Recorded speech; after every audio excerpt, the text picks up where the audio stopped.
Vamos começar com essa integral, tá? Silêncio, que a aula começou. Silêncio. Integral de x ao quadrado vezes raiz quadrada de 1 mais x3. Integral de 0 a 1.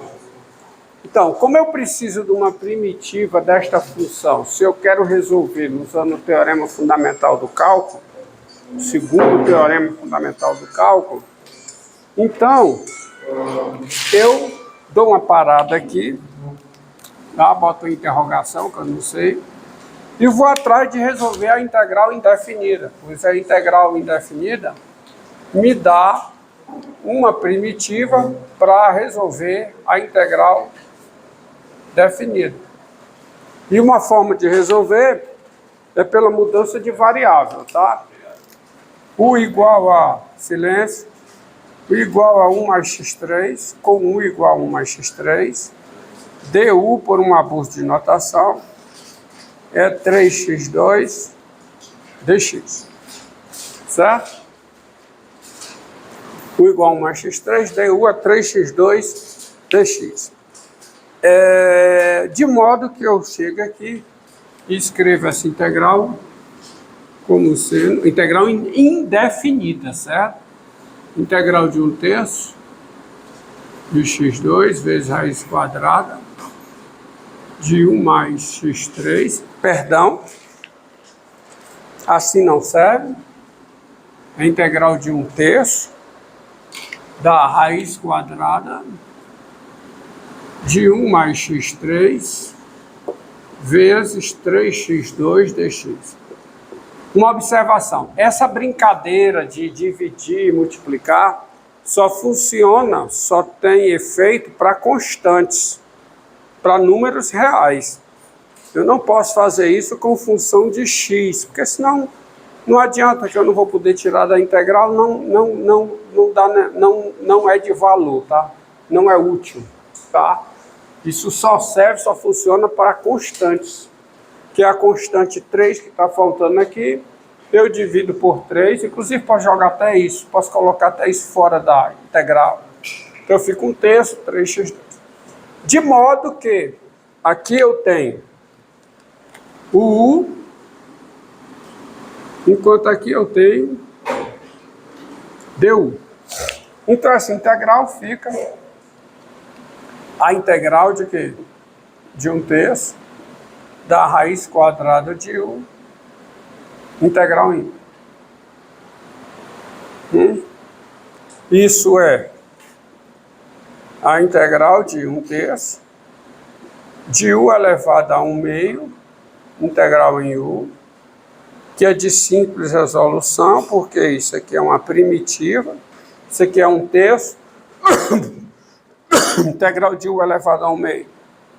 U elevado a 1/2 mais 1, que dá 3/2, sobre quanto?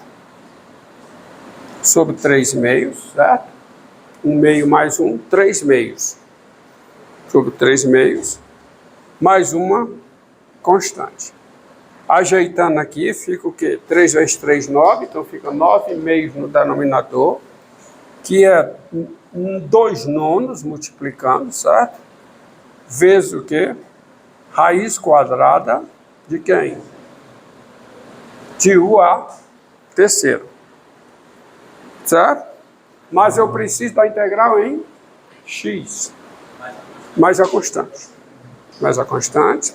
Só que eu preciso da integral em x. Então isso é 2/9 de quem? Da raiz quadrada de quê? Do cubo de 1 mais x3.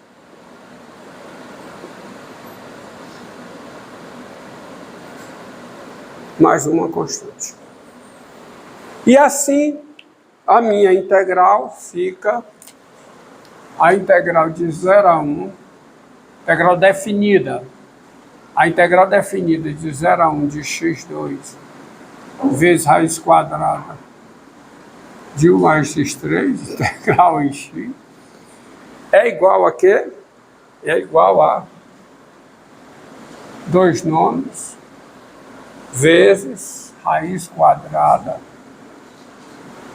do cubo de 1 mais x3. x, tá? Do cubo da soma de 1 com x3, tá? Eu basta pegar uma primitiva, né? Tá? Isso aqui de 0 a 1. Isso, portanto, é igual a 2 nonos vezes... Isso aqui fica... Quanto é que isso aqui no 1? Né?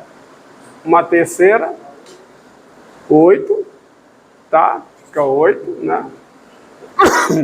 Fica 1 mais 1 dá 2, 2 a terceira 8. Então fica raiz quadrada de 8, que dá 2 raios de 2, menos 1. Mas deixa assim, pronto. Porque no 0 dá 1.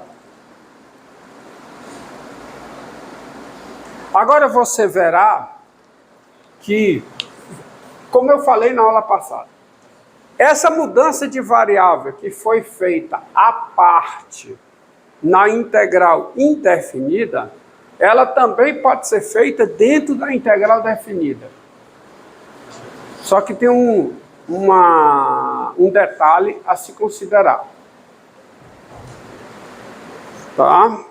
Então há um teorema que é a mudança de variável na integral definida, mas para isso eu preciso de alguns conceitos antes de chegar a isso aqui, e vou aproveitar e falar do conceito de uma função de classe CK. Então vem a seguinte definição. Sejam n um número natural inicialmente não nulo, f uma função e p um número real. Em aulas passadas, eu defini o que é uma função ser n vezes diferenciável em p, que é p pertence ao domínio da n-ésima derivada. Tá certo? Tá certo? É quando f é n vezes diferenciável em p, quando p pertence ao domínio da n-ésima derivada. Tá?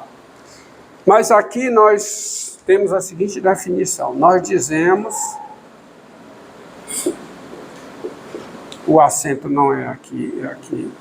Nós dizemos que f é de classe Cn em P, quando a função f é n vezes diferenciável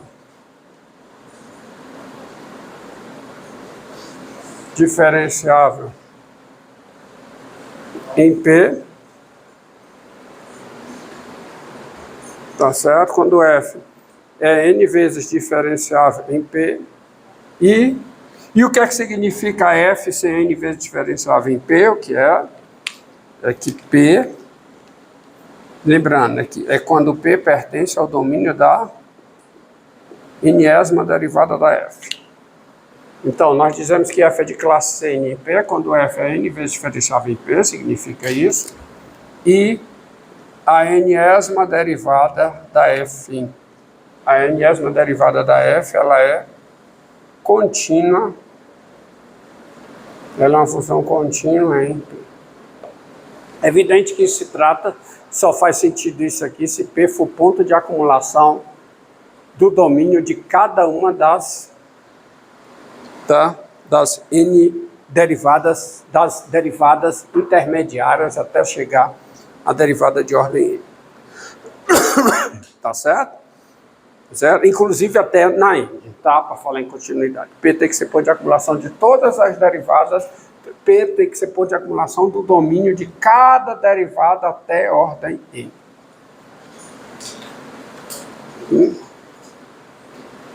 E só para completar,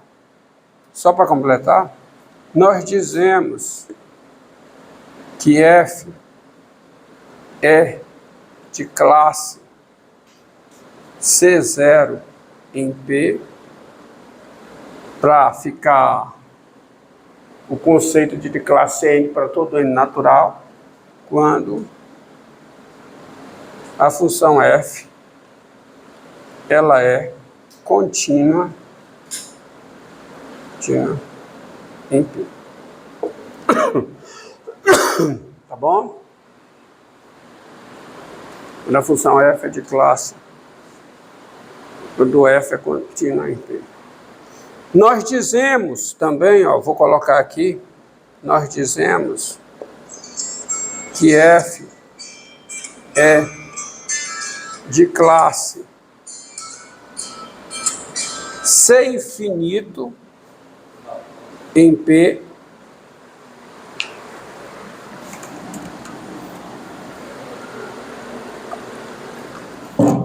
nós dizemos que f é de classe C infinita em P quando f é de classe CM em P, qualquer que seja M pertencente aos naturais. E é óbvio, gente, que se F é M vezes diferenciável em P, qualquer que seja M natural, ela é de classe C infinito. Porque você deve lembrar que se uma função é diferenciável, então ela é contínua. A diferenciabilidade implica a continuidade. A recíproca não é verdadeira, mas diferenciabilidade garante continuidade. Então, se ela é M vezes diferenciável, ela é de classe, para todo M, ela é de classe CM para todo M, então ela é de classe C infinito. Tá? Só para fechar aqui, definição.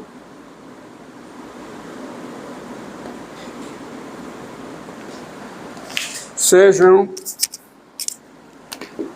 f uma função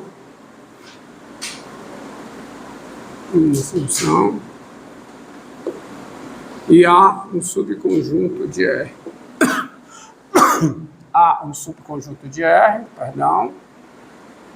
E N, agora N natural, tá? Natural porque agora eu já tenho a definição do que é C de classe C0. C de classe C0 é C contínuo. Nós dizemos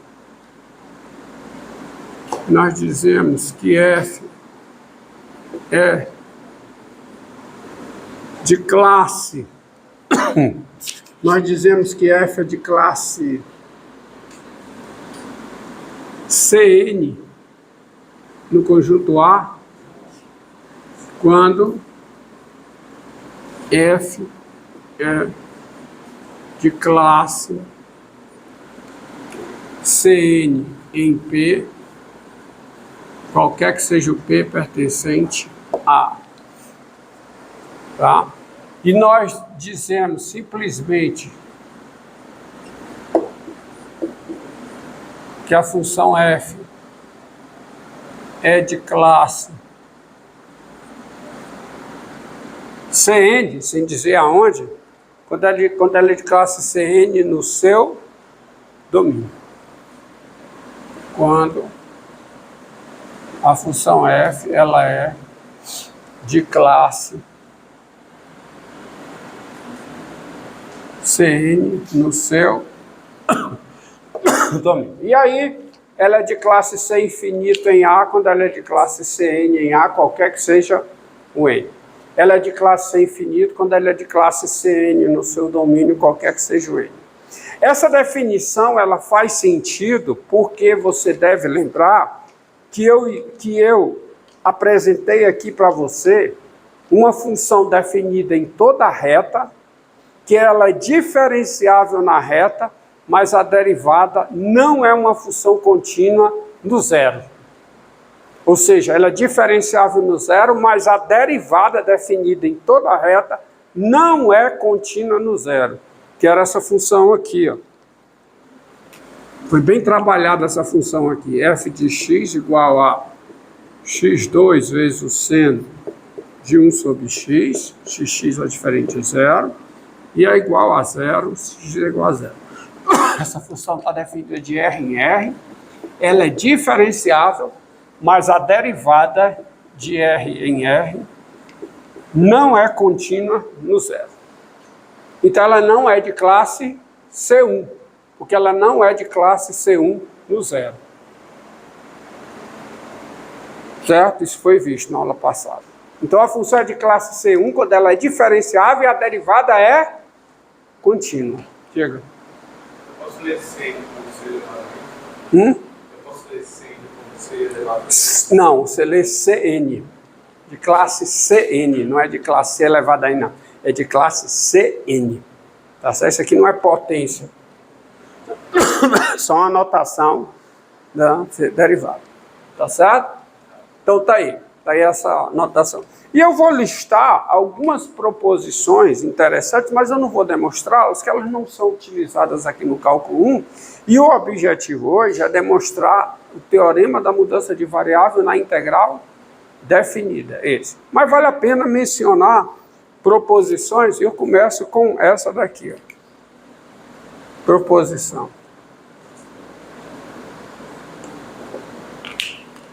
Sejam N natural, eu já defini o que é ser de classe C0, seja N natural, FG funções, lambda um número real, e I contida em R um intervalo aberto, tá? I contida em R um intervalo aberto. Se F e G são de classe Cn em I, ó, só vou dar uma paradinha aqui.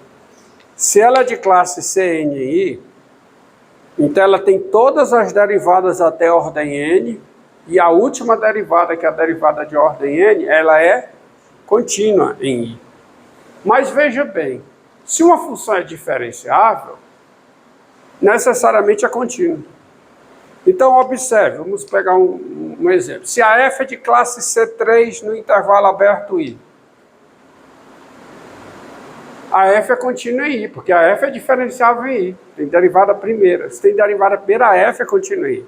Aí eu olho para a derivada primeira. A derivada primeira tem derivada segunda em I. Então a derivada primeira também é contínua em I. A derivada primeira é diferenciável. A derivada segunda também é contínua em I. Por quê? Porque ela é diferenciável. Ela tem derivada terceira. Essa aí eu estou assumindo que ela é de classe C3 em I. Então, todas as derivadas até ordem 2 são contínuas. E a terceira derivada também é contínua, porque é a definição de ser de classe C3.